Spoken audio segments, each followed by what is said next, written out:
Okay, so we are in the Gemara on Daf Bet, Amud Bet. On the bottom of the page, we're starting a new sugya. Okay? Show the gentleman to your right where we are. We're 3 lines from the bottom of Amud Bet. So 3 lines from the bottom here.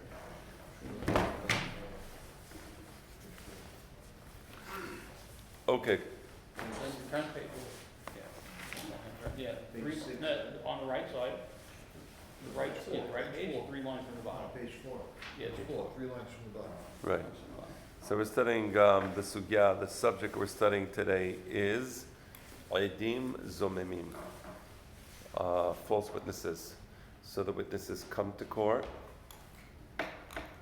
They testify falsely about another person.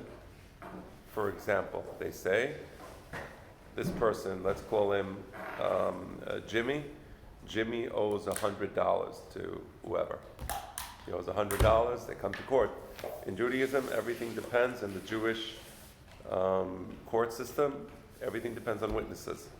So they come, they say, we know that Jimmy owes $100 to his friend. And it ends up that these 2 witnesses were false witnesses. And how do we know that? Because another 2 set of witnesses come and say, excuse me, how do you know that Jimmy owes his friend $100? They say, well, it was on such and such date, on Sunday morning in Manhattan Beach. We saw Jimmy sign a promissory note. We saw him borrow the money.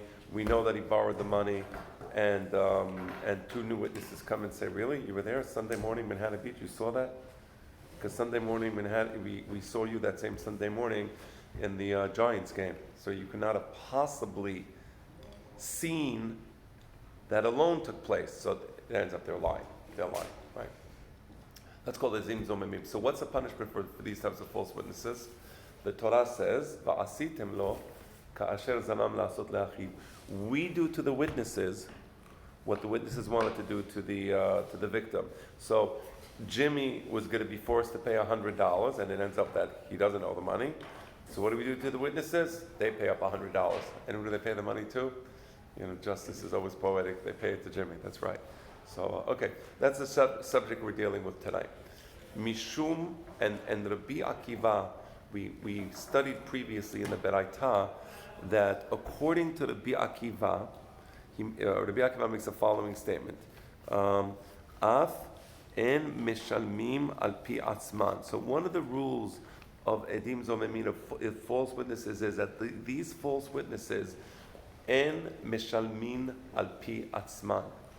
They cannot be forced to pay based upon their own testimony. What does that mean? They can't be forced to pay based upon their own testimony. Shalom Aleichem. We're Daf Bet, Amud Bet, on the bottom of the page, 3 lines for that. What does it mean? Again, Rabbi Akiva says, these Edim Zomemim en mishalmim al pi atzmam. We don't force them to pay based upon their own testimony. So what is that? Okay, so that's what we're going to study. We don't understand the statement of Rabbi Akiva. It's a bit vague, and the Gemara now is going to explain the meaning of that statement. Okay, so you have the place, Ma'itama de Rabbi Akiva, you have it? Yeah? Okay, 3 lines from the bottom. Shalom Aleichem.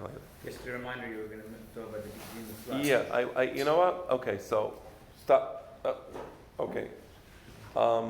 Does anybody want me to speak a little about the subject of Dinim Mufla'im? Is this? Yeah? Okay. So I will do so. I will do so. So you know when Moshe Rabbeinu was in Har Sinai, he received the Torah Shebe'al Peh. He received from Hashem the oral law. And the oral law was composed of 613 mitzvot. So Moshe Rabbeinu received all the mitzvot in Har Sinai together with the explanation of these mitzvot.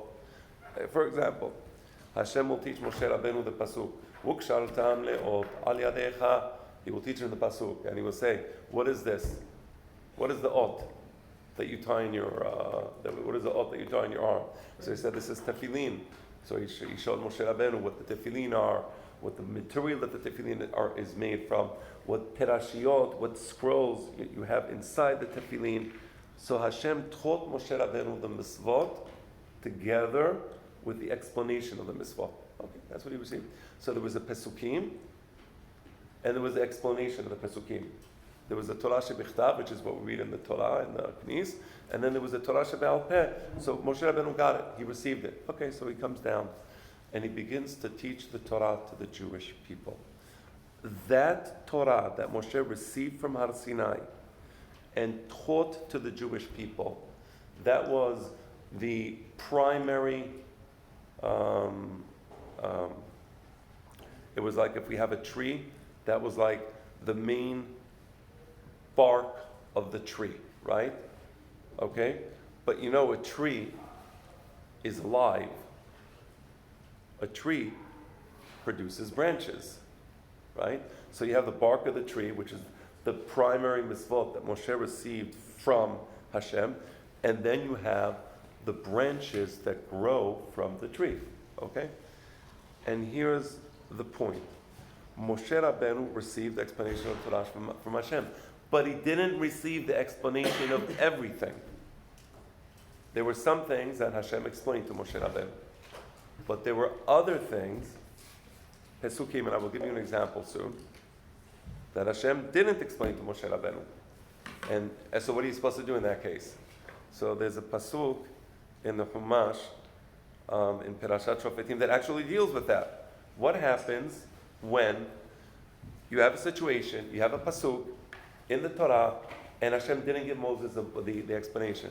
So it says, Ki palemi mechadavar, ben din ledin, ben dam ledam, uben nera lanera.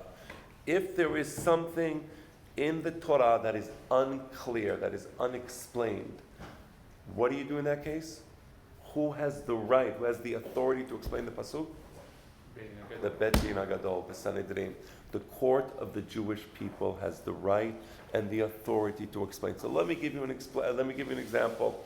It's the simplest example. I give it all the time because you all know the Ten Commandments. And one of the Pesukim of the Ten Commandments called the Ten Commandments. In Hebrew, it's called the Aseret HaDeberot, the 10 statements. Commandment is seems like general, it's 10, Aseret HaDeberot in Hebrew actually means the 10 statements, the 10 primary statements. So one of the 10 statements is Zachor et Yom HaShabbat lekadesho. You should remember Shabbat and make Shabbat a holy day. Okay. What does the word Zachor mean? To remember. Okay. So how do I fulfill the mitzvah? I guess I have to think. What am I remembering exactly though? Okay. Well, doesn't memory mean that you experience something? You can only remember what you experience. It's not exactly to remember, is it? I didn't experience God creating the world, did I? I don't think so. Right? So I didn't really experience. So what does it mean to remember? So it's not exactly to remember. It's more to declare. So Zachor et Yom HaShabbat lekadesho is to make a declaration, to declare something. Okay. How do you declare it? Now, the Torah doesn't explain that. And Moshe Rabbeinu was not told in Har Sinai how to perform the mitzvah of Zachor et Yom HaShabbat lekadesho. So what do? And that's exactly a din mufla. What does the word mufla mean? Mufla means something that's hidden, right? Something that's hidden. We don't have the explanation. And now what is the job of the Bet Din, the Sanhedrin? When we say Bet Din, I mean the Supreme Court of Israel. So you have the Supreme Court of America, you have a lot of things in the U.S. Constitution, and a lot of the things in the Constitution have not been enunciated clearly. Comes the Supreme Court and they enunciate, for example, the state has no right to limit a woman's right to abortion at least in the first trimester. The Constitution doesn't mention the word abortion. It's not there. So what are they talking about? How can they put that into the Constitution? The answer is that in the American system, it is up to the Supreme Court to deal with Dinim Mufla'im, with these hidden laws, and to bring out certain rules from the Constitution. But I don't like the way they use it. I have to say, by the way, if we're talking about this, I don't like the progressive approach of the Supreme Court over the last decade or so. They've gone off the deep end in many regards. I'm more of a literalist, so I don't believe that what the Supreme Court does in America is justified at all, but that's, I guess, a subject for another discussion. So I just didn't want you to get the wrong impression that I somehow support the liberal policy of the Supreme Court. I certainly do not. Okay. But nevertheless, under the understanding of the Constitution, whatever they declare correct. is accepted as law. That becomes constitutional law. Even though it's not in the Constitution, but that's the law. But they can reverse it. Right. Freedom of speech, by the way, freedom of speech. So freedom of speech, you have the right to, so for example, hate speech. Is hate speech protected by the Constitution? Yes. Even hate speech. What about liable? Is liable protected by the Constitution? No, it's not. Who says the word liable doesn't appear in the Constitution? It's not there because the Supreme Court has the right to interpret these rules and to bring out these meanings. That's the right of the Supreme Court. Okay, now let's go back to our Supreme Court. Our Supreme Court is called what? The Sanhedrin. And we have a Torah, and much of the Torah was interpreted by Hashem, and that interpretation was given to Moses. That's easy. I'll give you an example. On Sukkot, what do we take on Sukkot? What does the Torah say? Peri Eis Hadar. Peri Eis Hadar, a beautiful fruit. What's a beautiful fruit? And how do you know it's an etrog? Because when Moshe was in Har Sinai, Hashem told him, this is the fruit. This is the proper fruit. It's an etrog. Hashem told him. He explained it to him. By the way, the real etrog, just so you know, is the Yemenite etrog. I know it's not even a question. The Yemenite etrog is the correct etrog. Next year, remind me, Mikey, Be'ezat Hashem, we have to give people the opportunity to use Yemenite. No, because it's not, and maybe I'll give a class. Maybe next year before Sukkot, I will give a class, because I'm not saying it because I like Yemen. I like Yemenites. Of course, I like many Jews. I like Ashkenazim, Sephardim, Moroccan. It's not the point liking. It's a question of law. And the Yemenite etrog is absolutely the correct etrog. It's a different tree? Yeah, it's a different species. Yeah, it's a different species. So, but that's before Sukkot next year. We still have a while to think about that. But the point is that was explained to Moses. So if it was explained to Moses, we don't need the Supreme Court to come and say what an etrog is. We know what an etrog is. We don't need the Supreme Court to tell us what is a tefillin. We know what the tefillin is. Hashem explained that to Moses. There's a lot of things that Hashem explained to Moses. But then there were some things that Hashem said, this I'm going to leave for the Supreme Court. Let the Jewish Supreme Court deal with it. So what's an example of that? Let's go back to the fifth commandment. Zachor et Yom HaShabbat Ekadesho. Was this explained to Moses? No. It wasn't. So how do I do it? Comes the Supreme Court of the Jewish people. And they have the right, through derasha, through exegesis. Exegesis is the derashot on the Pesukim. They can analyze the Pasuk at the literary level and bring out certain meanings from the Pasuk, even though those meanings weren't given to Moses, and it's not the literal meaning, the same way the word abortion doesn't appear in the Constitution. Literally, does the Constitution have anything to say about abortion? Not at the literal level, but the Supreme Court can interpret it. So our Supreme Court interpreted Zachor et Yom HaShabbat Lekadesho to mean Zochrehu al Hayayin. You make a declaration over a cup of wine. When do we do a declaration over a cup of wine? Kiddush. Friday night, Kiddush, exactly. That's it. That's a Dinim Mufla'im. The Torah doesn't mention Kiddush. Moshe Rabbeinu wasn't shown a wine goblet when he was in Har Sinai. He was shown other things. Becomes a commandment? I'm sorry? When the Sanhedrin say becomes a commandment? Great question. That's a great question. So, and I'll answer that in a moment, just one moment. But the point that you all understand now is that we have these Dinim Mufla'im, we have these laws that are, so to speak, covered, right? They're covered. Comes the Supreme Court of the Jewish people, and they uncover the law, and that becomes the authorized meaning of that law. So when it says Zachor et Yom HaShabbat Lekadesho, now how do you do Zachor et Yom HaShabbat Lekadesho? Zochreu al Hayayin, you do it through wine. You make a declaration over a cup of wine. How do I remember Maaseh Bereshit? I don't really remember it, but I say the Pesukim. I say the Pesukim, Vaychulu Hashamayim ve'aretz, describing how Hashem completed the world. The world was perfect. And I think about that, I ponder upon it as I say Kiddush. That's a classic example of a Din Mufla. Okay? Now, to your question. Once the Hachamim give an explanation and say this is the way to do the mitzvah, that becomes the way to do the mitzvah. Because the Torah says that you must accept the interpretation of the Supreme Court. So therefore, when you do Kiddush Friday night, it is a mitzvah d'oraita. It's like you're doing a mitzvah that comes from Hashem. Many say no, they say because it's from Chachamim, but no. But it's not a rabbinic law. Because they're interpreting how to perform a biblical law. That's the point. So it becomes a mitzvah d'oraita. So when you do Kiddush Friday night, you are performing a mitzvah d'oraita, not a mitzvah d'rabbanan.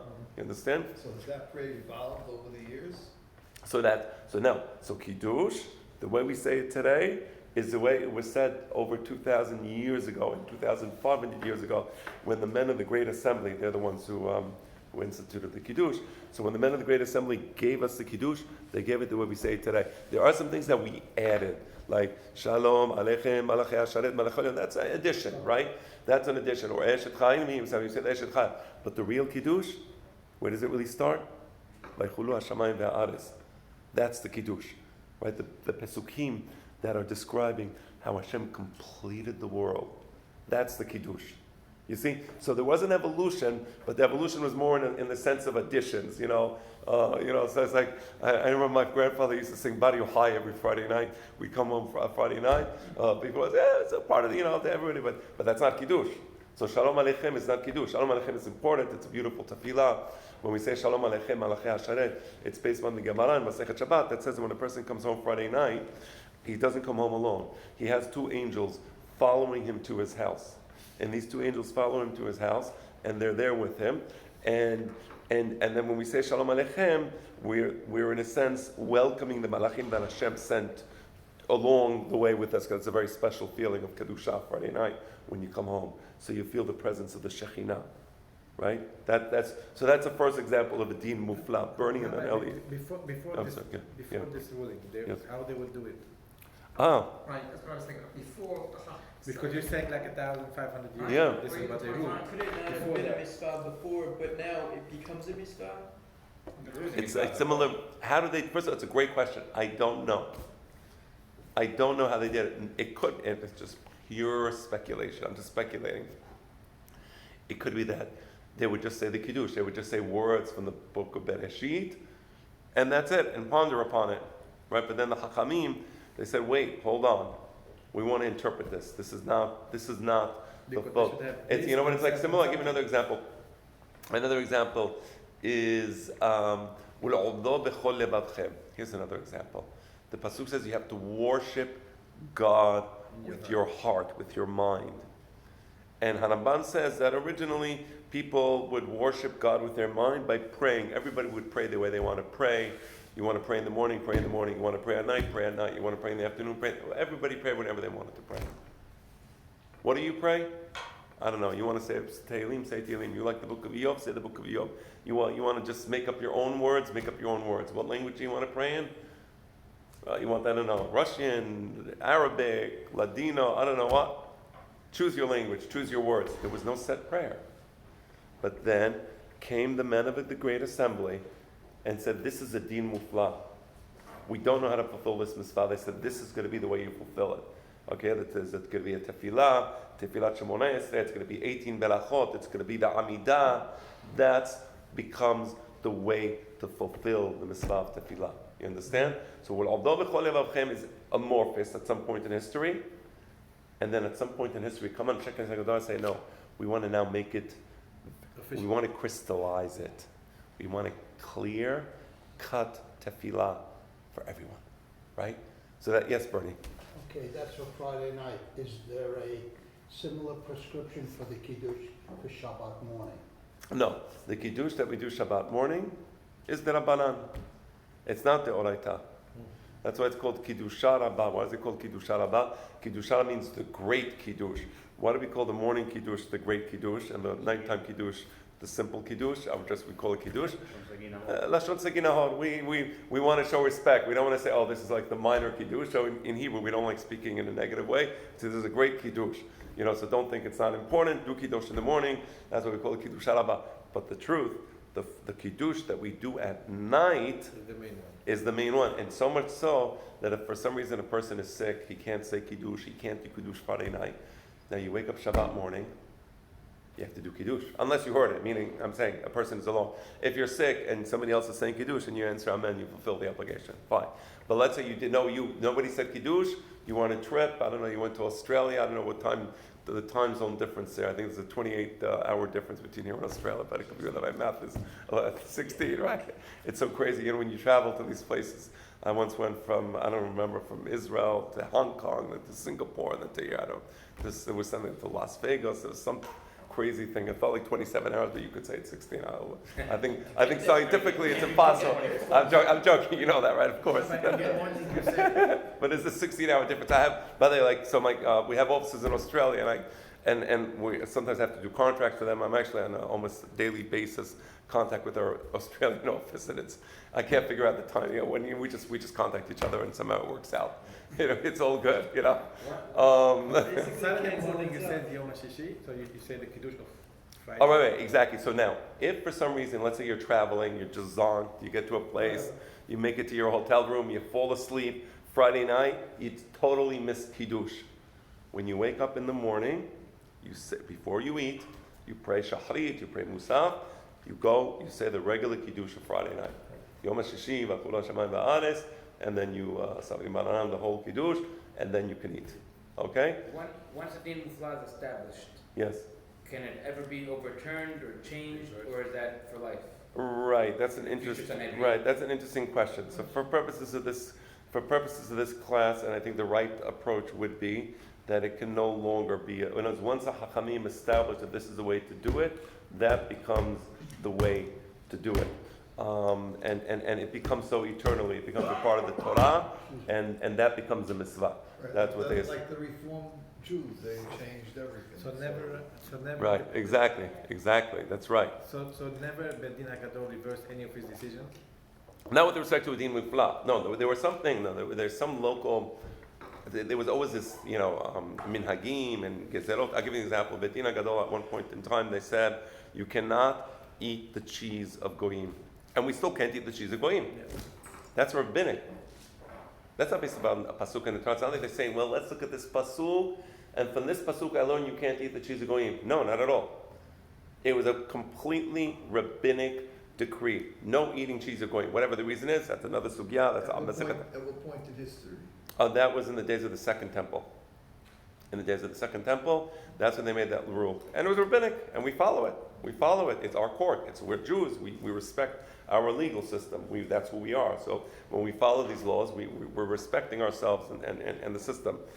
But you had a question? I do. Yes, please. So let's say you forget, you forgot to do the kiddush, right? You wake up the next morning and you say kiddush from last night. Yes. Do you still have to say kiddush haraba? Yeah, that's a great question. So here's what you do. Good question. You finish your meal, you say Birkat HaMazon, right? And now the next time you eat, you're going to have, because let's say you eat in the morning. So you just say it in the morning, you say that. Now when you eat in the afternoon, before you eat in the afternoon, you will say the kiddush that you would have normally said in the morning. And now you said 2 kiddushim that you normally say on Shabbat. So yes, the answer is yes, good question. Getting back now to the question of rabbinic promulgation. But then in the days of the Second Temple, the rabbi said, no having olive oil of goyim. There was a gezerah, no having olive oil of goyim. People didn't want it. The kahal was against it. People didn't want to follow it, right? There's a special rule. Any rabbinic promulgation that for some reason the public is not willing to accept, I'm like in Israel now. There's no Betin HaGadol today, just so you know. There is no Betin HaGadol. There is no Sanidim. But I'll give you an example. The rabbis wanted to say that you can't use a smartphone. And they were going crazy about it. They were like, if you use a smartphone, you're pasul, I don't know, you're pasul le'edut, you're pasul to be hazan, you're pasul to be Jewish, I don't know, you're pasul to do Brit Milan. I'm trying to be comical, excuse me sometimes. You're pasul for anything. You're even pasul to be pasul, okay. And they were going crazy. No, they were literally saying it's Yarek Ve'al Ya'avol. Like, it's better to die than to own a smartphone. Like, wow, okay, like, just what can I say at that point? Anyway, that's a great example of Gezerah She'en HaSibur Yacholim La'amod Ba. I mean, are you kidding me? Who, really, you think you could just, people are going to stop using their smartphones. Is that going to work? No, it's not going to work. People, they have emails, they have WhatsApp, they have everything, for better or for worse. So the Chachamim in the days of Beit Sheni, they wanted to say, no olive oil of goyim. It couldn't work. They couldn't do it. They wanted no olive oil of goyim. We need to buy olive oil. It's kosher. We're going to buy olive oil. End of story. So they got rid of that. That's a rabbinic promulgation. Oh, so the rabbis conceded. They said, okay, we made a mistake. You know what I'm saying? They took it back. So you see that when it comes to rabbinic promulgations, there's a give and take. They make a gezerah, mevatlim the gezerah. It's practical, it's not practical. But then some things, like I said, cheese, people were willing to accept it. No cheese with goyim, no cheese of goyim, that was fine. Okay, that was allowed. Okay? So that's an example. This is all to explain to you the Dinim Mufla'im, the way the Dinim Mufla'im work. I will take a few more questions, starting with Albert. Between Torah She'ba'al Peh that Moshe got and Kabbalah. Yes. What's the difference between those two? Right. So the Torah She'ba'al Peh that Moshe Rabbeinu received. So now we said Moses was in Mount Sinai, and he received the Pesukim from Hashem, and he received the explanation for the Pesukim for Hashem, and he taught that to the Jewish people. So when the Jews were in Ohel Moed, every day Moses would gather the Jewish people into the tent where the Mishkan was, into Ohel Moed, and they would study Torah with Moshe Rabbeinu. There was no other distractions. I mean, they were in the desert. It was an oasis. It was a paradise. We had the beautiful Ananei Kabbalah, the holy clouds above us, beautiful air, beautiful, sweet feeling. And we studied Torah with Moses. So we knew exactly what the Torah was. There was no question. There was no question what the Torah was. But for 40 years, we studied the Torah with Moses over and over and over again. So that by the time Moses left, we knew the Torah perfectly.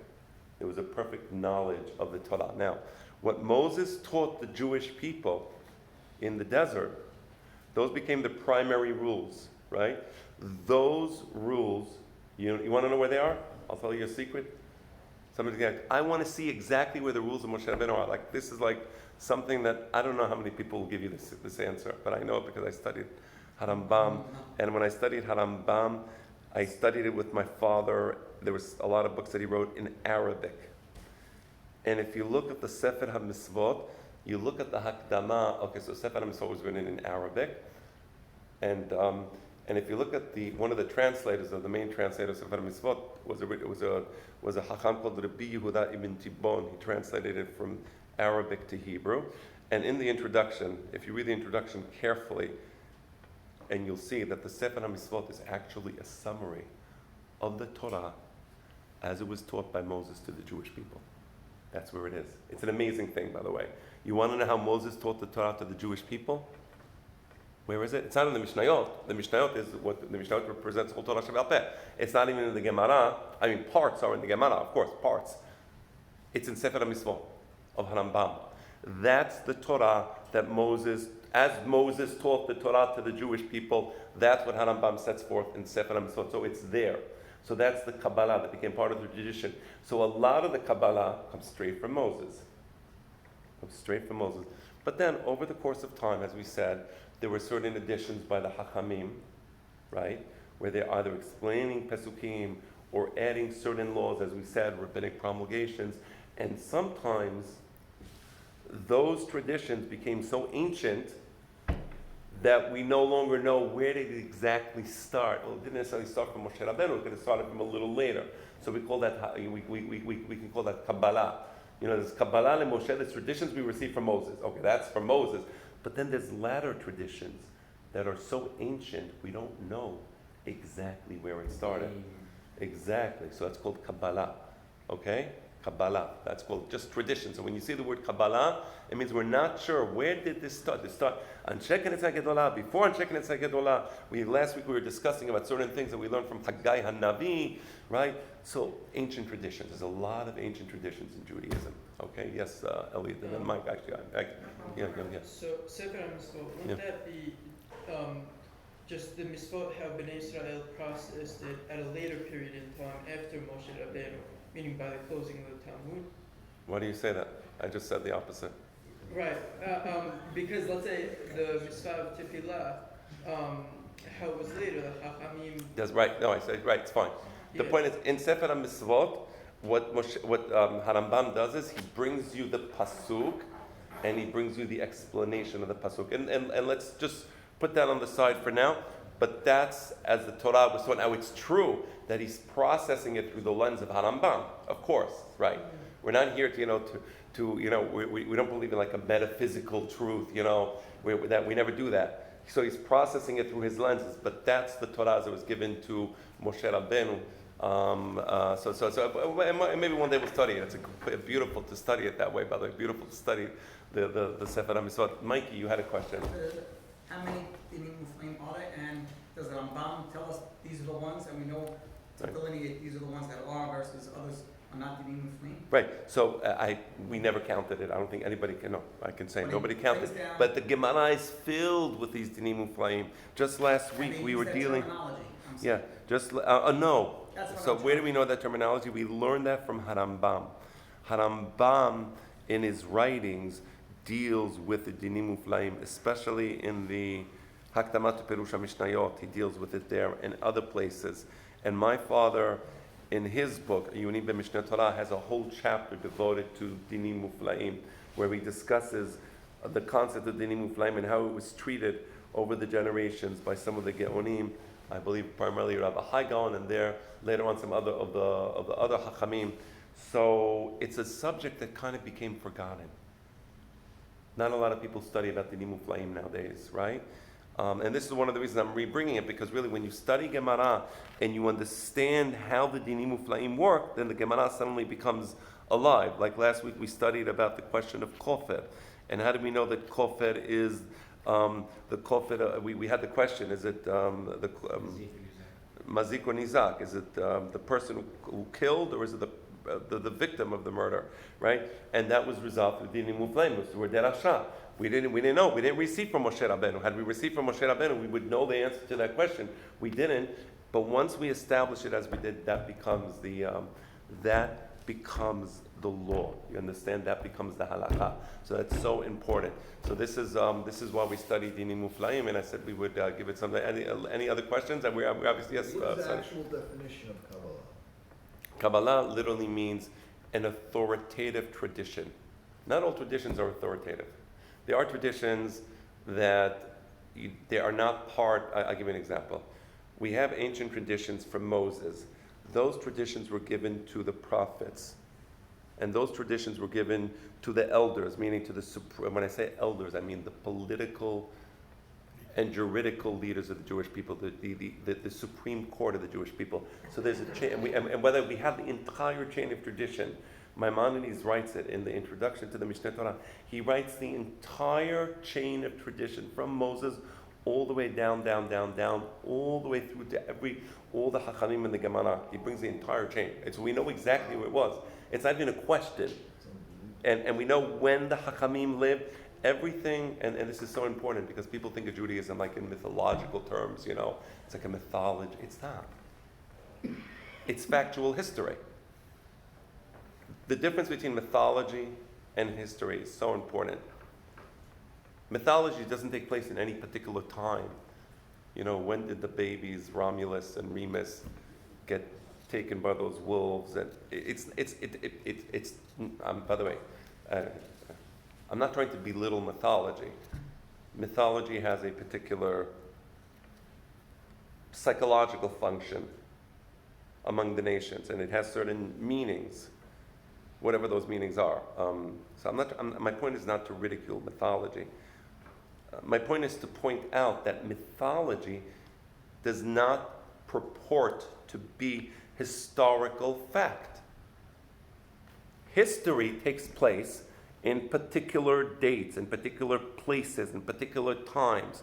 We know where each one of those Hachamim lived, when they lived, where they lived. That's history, that's fact. So Judaism, when we talk about the tradition of Moses, it's not just like some mythology, No.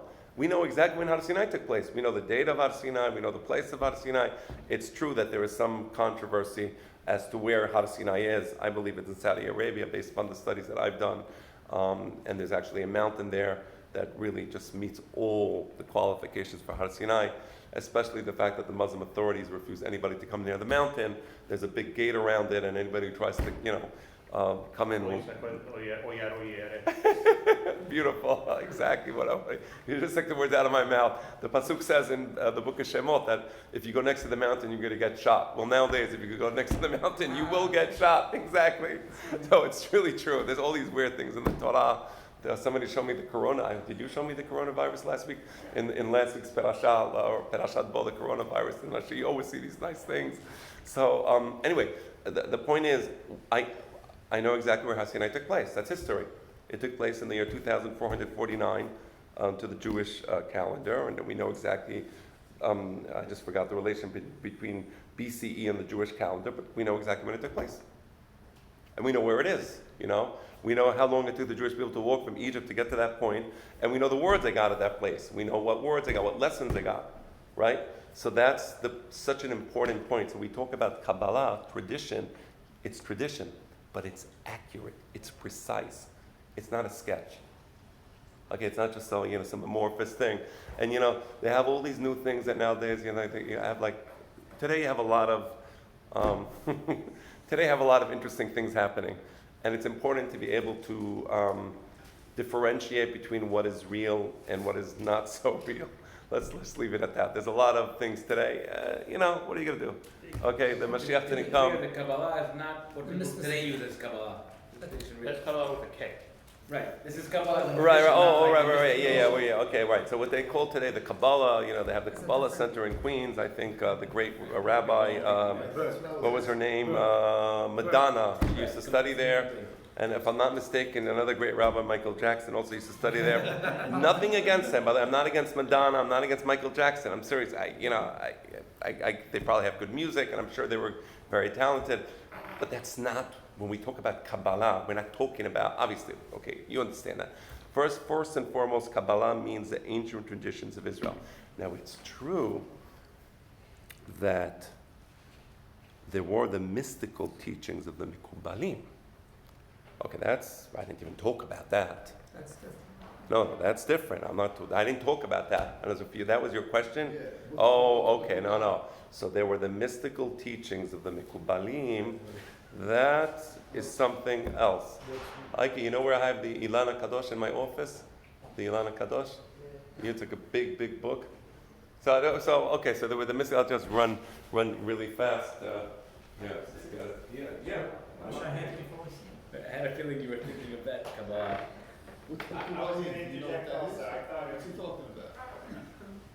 This Kabbalah is speaking about as traditions of sort of what we got from Hashem. I understand. Now the mystical thing is a whole different. I understand, but what's Mekubalim?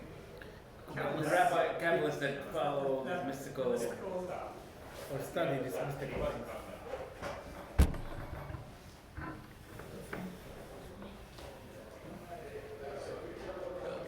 It's not necessarily part of the legal system. It's more of separate mystical Jewish thought. Mysticism, which is We inherently subjective. don't get legal laws from that. Yeah, but we don't understand why body.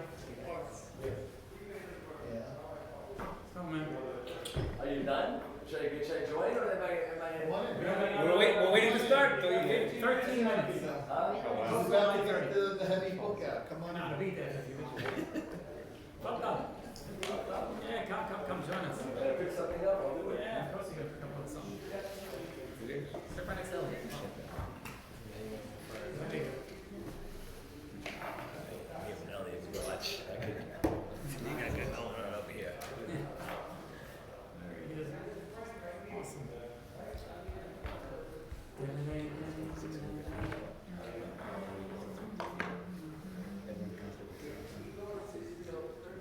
What do you, Jason's stomach was calls? Did we get the books? We just got them, I make the calls. Oh, you do it? He writes the checks. So when you talk about the Kabbalah, so there's many ancient books of the Mekubalim. This is called Sha'ar, HaPesukim. This is books of the students of Ha'ari and Perashat HaShavua. That's one of the books. Is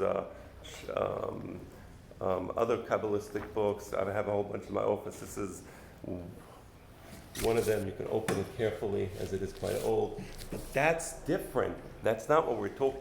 We were talking about the traditions of Moshe Rabbeinu.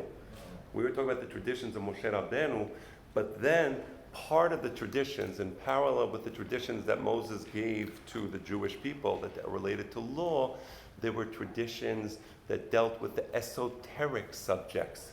The esoteric subjects, that's what you were, so when you say Kabbalah, you're talking about the esoteric. So you'll see, if you turn a few pages, you'll see some diagrams there and different things. That's different. That's different. Put that on the side. We weren't talking... But that's not from Moshe Rabbeinu?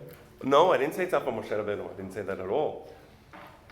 There were esoteric teachings that we did get from Moshe Rabbeinu, of course, but those esoteric teachings were not part of, let's say, public lessons. The real Kabbalah, now we're talking about Kabbalah, is referred to in the Gemara as Sod, as the secrets. And the reason it was referred to as Sod, as the secrets, is because it was never taught publicly. There was no Kabbalah center. It was always like, a private room with very, very great Talmidei Chachamim who were worthy of studying those esoteric subjects. It was never just like, oh, let's, everybody come in, we're studying the Kabbalah today, right? So that's an important point. All right, so we didn't speak about that. We didn't speak about Kabbalah. We didn't speak about, maybe one day I can give some historical lesson on the history of the Kabbalah, the mystical teachings, but that's a different subject, okay? So maybe, are there any other questions? Yes. Dinim Mufla'im would not be in Sefer HaMitzvot, right? Dinim Mufla'im, well, no. That's a great question. That's a great question. And I said that when Harambam presents the Mitzvah, he processes it through his lens. And since at his point of time, but he also does, here, let me give you, is there a Sefer HaMitzvot here? If not, I'll go to my office again. I want to read you something about Sefer HaMitzvot. I don't think it's Sefer HaMitzvot. No, they don't have it actually. I can tell you that they don't have it. They have Harambam, Mishneh Torah, not Sefer HaMitzvot. This is wiki stuff. We're gonna get the whole book is gonna be. Wow. So Mikey, give me a little review. Nutshell. We jumped into different subjects. Yeah, Discussing Dinim Mufla'im, laws that, so you have the example you give us, Zachor Yom Shabbat. Remember Shabbat. We don't know how to do that. The Mufla'im, and the rabbis decided that that's through Kiddush. So they're interpreting what the original law uncovering. is. Right, so the Kabbalah is different, so that you have that book there. Exactly. So when I studied in Jerusalem, so I used to go to the yeshiva Harav Mordechai Atiyeh. Harav Mordechai Atiyeh was a great Halabi Chacham, and his son was Rabbi Eliyahu Atiyeh. Rabbi Eliyahu Atiyeh taught me in his house. He gave me private lessons on the various things in Tur Bet Yosef. And then I used to go to the yeshiva also to study. So that's when I was young. And then when I moved to Israel, you get you lose touch. But then a few years ago, I went to the yeshiva of Harav Atiyeh again, and we love each other, we know each other. And probably Rabbi Eliyahu was now probably over 100 years old, certainly. But anyway, so when I went to the yeshiva, they had regular shiurei Torah for everybody, but they also had Kabbalah. They also taught Kabbalah, but the Kabbalah classes was a very special thing. It was only for people who were worthy. So, Ike, you weren't with us then, but there was a point where there was Achnasat Sefer Torah. One of Mommy's relatives from Brazil, they did Achnasat Sefer Torah. You remember I took Shalomo? So I found the yeshiva. It was like many, many years that I wasn't in the yeshiva at this point in time, and I'm walking through the alleyways trying to figure out, and here or there, I finally found the yeshiva, and it was nighttime. So at nighttime they study Kabbalah. So I opened the door, and there it was. It was a room a little smaller than this room, but a square table with these giant books, like one book for each side of the table, and 3 or 4 people per book. And Rabbi Mordechai was there, and Shalomo was a little boy. I remember they were just finishing the class, and then after that we studied Arvit together. But that was a private class. You understand? That was private. Never taught publicly, ever. Okay, now to your question, let me show you Sefer HaMitzvot. So Sefer HaMitzvot, it summarizes all the mitzvot that Moses received from Hashem in Har Sinai. And let me give you an example. of one of the mitzvot. I'm going to read it now. Here we go. Shoresh. Okay. Here we. All right. So one of the first mitzvot that he brings is the mitzvah of le'ovdo. Listen to the mitzvah. Hu shesivanu le'ovdo. There's an obligation for us, for every individual, to worship Hashem. Uchevar nichpal ze hasivui pe'amayim. And the instruction that we are told, you must worship Hashem, it's repeated twice in the Torah. And here it is. I'm going to read now the Pesukim. One Pasuk and then the second Pasuk. Va'abadtem et Adonai Elohechem. It says, you should serve Hashem. There's a Pasuk. You should serve Hashem. And then there's another Pasuk that says, Ve'oto ta'avodu. Second time it says, you should serve Him. Serve Hashem. So the question is, how does one serve Hashem? Now that Moshe Rabbeinu didn't receive that, right? So how do you fulfill the mitzvah of serving Hashem? So if you look here at Harambam, I'm going to skip a little. It says, Ul obdo zot tefillah. This means to pray to Hashem. So we serve Hashem by praying to Him. Ve'amrum gam ken ul obdo zot talmud. And another way to serve Hashem is through studying, through Talmud. So how do you serve Hashem? You serve Hashem either by studying, which is what we're doing now, or through tefillah, which is when we stand up in prayer and say the Amidah. But you see that it still has a vestige of the earlier approach to Avodah. Earlier, the Avodah was a very general thing. You can serve Him by praying this way. You can serve Him by studying. Later on, the Hachamim crystallized that mitzvah and said, Wul Avdo means to pray to Hashem. So you see here how Harambam, he's obviously not going to ignore the fact that Chachamim interpreted Avodah Shebalev as tefillah, of course, but he gives you the vestige of the original meaning, which is Avodah, which is Talmud. You understand? So that's a point that I wanted to say about Sefer HaMitzvot. One of the nice things, and because we're not going to start a sugya, we have 5 minutes, and I don't want to start Arvit early because I said we're going to have Arvit at 9:30, and I'm concerned that maybe somebody will come at 9:30, and then they'll be upset that we started Arvit. So give me another 5 minutes, and let me speak about. Would a korban be considered avodah? I'm sorry. Korban. But korban, absolutely korban, when people brought sacrifices in the Beit HaMikdash, but that's what they was talking about. He was talking about avodah shebalev, to worship God with your thoughts, with your heart. And they were talking about avodah through korbanot. That's also avodah. That's worshiping God by bringing sacrifices. But that depends upon the Beit HaMikdash. Whereas avodah shebalev, worshiping God with your heart, doesn't depend upon the Beit HaMikdash. So just a nice idea. Vayishma yitro chohen midyan poten Moshe. Vayishma. What is shemuah? To hear, right? You know, in English we have a saying. We say, seeing is believing, right? So when you see something, you know it's real because your eyes can see it, right? And the brain works at two levels. There's one level that's called simultaneous synthesis. I will explain what that means. The other level is called successive synthesis. I will explain what that means. Let me start with simultaneous synthesis. What does the word simultaneous mean? At the same time.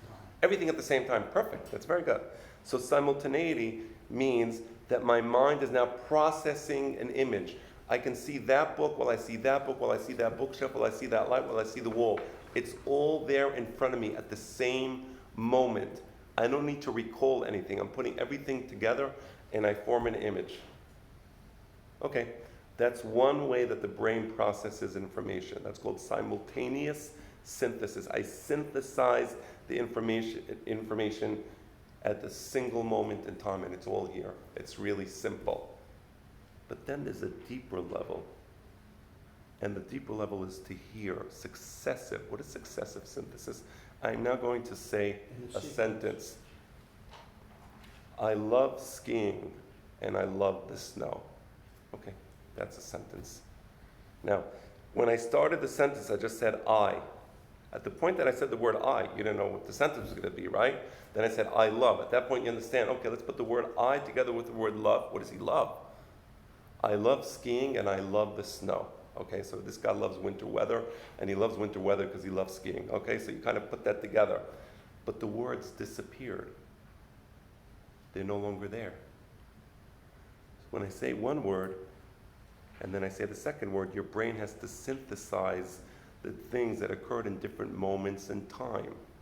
That's a deeper level of understanding. And in Judaism, the highest level is not re'iyah. It's actually shemi'ah, to hear. So when we talk about understanding God, you can never see God, of course. But what can you do? Shema Yisrael Adonai Eloheinu Adonai Echad. That's something at a deep level of understanding. That's the hearing part of the brain, not the seeing part of the brain. Right? People always, what do I see? Can I see? No, it's not that. Understand. Use your brain in a successive manner. Put things together. And this is where Yitro was special. Yitro was special because everybody is seeing the miracles. Everybody is seeing what God did in Egypt. But not everybody reached the level of Yitro. How does the Parashat Yitro start? Vayishma. He heard. He was able to synthesize things properly. Other nations saw, but they didn't quite get it. He saw and he heard and he understood that the God of the Jewish people is the one true God. You understand? So that's why we show Yitro this very special honor. Namely, we call the Parashah in his honor. We call the Parashah in his honor because of the first word in the Parashah. Vayishma. He reached that level. Other goyim didn't reach the level. How does last week's Parashah end? Which goy? Amalek. Amalek. He saw the miracles. He saw everything. And what does he do? He attacks the Jewish people. He doesn't quite get it. Doesn't get it. Dib. Doesn't understand. Okay? So he goes, he attacks them. Okay. Yitro. He's exact same thing that Amalek experienced. But he experienced at the simultaneous level. He's intelligent. He put the information together. He processed the information. He says, wow, this is a holy nation. Let me go and show them the proper respect that they deserve. And he goes out and he meets them in the desert, and Moshe Rabbeinu greets Yitro. And with this, we are going to end the class. It is 9:30. Rabbi Hanania ben Akashia Omer, Rasa HaKadosh Baruch Hu lezakot et Yisrael.